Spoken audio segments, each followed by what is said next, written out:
Cheese. இந்த மாதிரி உங்கள் ஐஃபோனும் சீஸ் அப்படின்னு சொல்லும்போது வீடியோ எடுக்கணும் ஆர் ஃபோட்டோ எடுக்கணும் அப்படின்னா இந்த வீடியோ ஃபுல்லாக பாருங்கள். சிம்பிள் ஸ்டெப்ஸ் தான், லைன் பை லைனாக சொல்லித்தரேன். ஃபர்ஸ்ட் உங்கள் ஐஃபோனில் செட்டிங்ஸ் வந்துக்குங்க. கொஞ்சம் ஸ்க்ரோல் அப் பண்ணிங்கன்னா கீழே ஆக்சசபிலிட்டின்னு ஒரு ஆப்ஷன் இருக்கும்.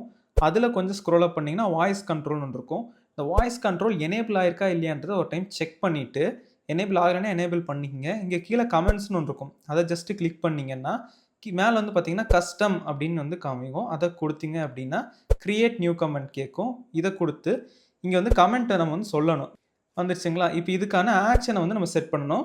இந்த ஆக்ஷனுக்குள்ளே பார்த்தீங்கன்னா இந்த ரன் கஸ்டம் கெஸ்டன்ற கொடுத்துட்டு, ஃபார் எக்ஸாம்பிளுக்கு இங்கே தான் அந்த கேமரா பட்டன் இருக்குன்னு வச்சுக்கோங்க. இப்போ நான் சும்மா ஒரு எக்ஸாம்பிளுக்கு இங்கே கிளிக் பண்ணிக்கிறேன். கரெக்டாக கிளிக் பண்ணி சேவ் கொடுத்துட்டு வெளியில் வந்தீங்கன்னா எந்த ஆப்குள்ளே ஒர்க் ஆகணுன்றதை காமிக்கும். இதுக்குள்ளார வந்துட்டு கேமரான்றதை செலக்ட் பண்ணிட்டீங்கன்னு வைங்க. அவ்வளோதான், ஸ்டெப்ஸ் முடிஞ்சுச்சு. இப்போ நீட்டாக கேமரா வந்து சீஸ். அவ்வளோதான், சிம்பிளாக ஒர்க் ஆச்சு. வீடியோ பிடிச்சிருந்தா உங்கள் ஃப்ரெண்ட்ஸுக்கு ஷேர் பண்ணி விடுங்க. நம்ம சேனலுக்கு ஒரு சப்ஸ்கிரைப் பண்ணி ஃபாலோ பண்ணிக்கோங்க. டாடா, பாய்.